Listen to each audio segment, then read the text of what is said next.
We will be passing over, some of the Apollo landing sites. Unfortunately, they're going to be in the darkness. They will not be sunlit, so we won't get very good video of them. You say that the video is going to be delayed. Can we get a more approximate time frame as to how long it's going to be until we're going to actually get to see this video? What sort of quality is the video going to be?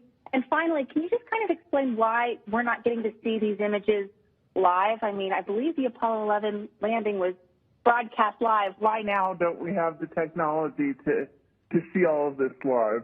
Not everybody can be a robot polisher. There is video that comes down from the spacecraft that we get here live in MCC that we were able to see coming directly off the video. They were a lot of fun to watch. We're going to record it while the Orion's out of the line of sight of the ground stations that bring the video down. Once we have that recorded on board, when we reacquire signal, when Orion comes out from behind the moon, we're going to downlink that video as fast as we can. Unfortunately, given the distance that Orion is and the fact that we do have some fairly high quality video, it's going to take a little bit of time. It's going to be a little slower than we might have want, but as soon as we get the data down, I'm sure our video processing folks will be processing that. Which of course leads to some of the video and pretty pictures. We are expecting to provide some good imagery. We want to share it with the public and get it to you folks as fast as we can. And we're being as transparent as we can here. First of all, we don't have the exact velocity at the sphere of influence where Orion will then become under the primary influence of the moon's gravity, but we don't have that exact figure available to us at this point. I just would have thought that was a potentially more significant issue, but obviously not. Any little details you can share? It was really a case where we were seeing something we didn't understand. We saw something we didn't quite understand. Again, something that we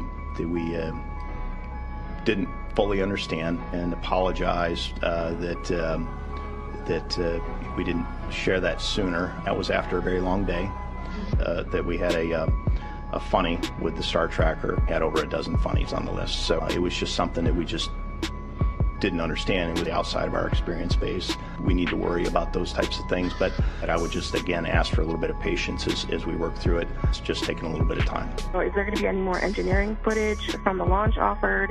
And we've been expecting more views, not only of the mission, but also from the launch pad. This is a phenomenon we will expect to continue periodically throughout the rest of the mission. And show you a 3D model, or show you, kind of the graphic. In terms of more media release, yes, absolutely. We will share footage from the launch. We do have to manage bandwidth for any information that is recorded on board the Orion spacecraft. There are many other customers, science customers, that use the Deep Space Network. There is a capacity that we share there with other customers, but the data that is on the ground, we do need to go through that. And we have folks that literally have to look through every still image and every video that's released. Our video processing folks will be processing that. So again, I would just ask for your patience and let us work through that process, and we will absolutely share what we can as soon as it's available. We have other team members that are focused on sharing with the general public and all of you in the media what we can as soon as we can, and we're committed to do that. We've seen a number of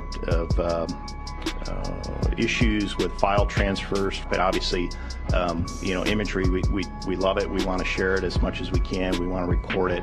But if we're having issues getting it off of the vehicle. I mean, I believe the Apollo 11 landing was broadcast live. Actually slows the effort to share things with the team. And why now don't we have the technology to see all of this live?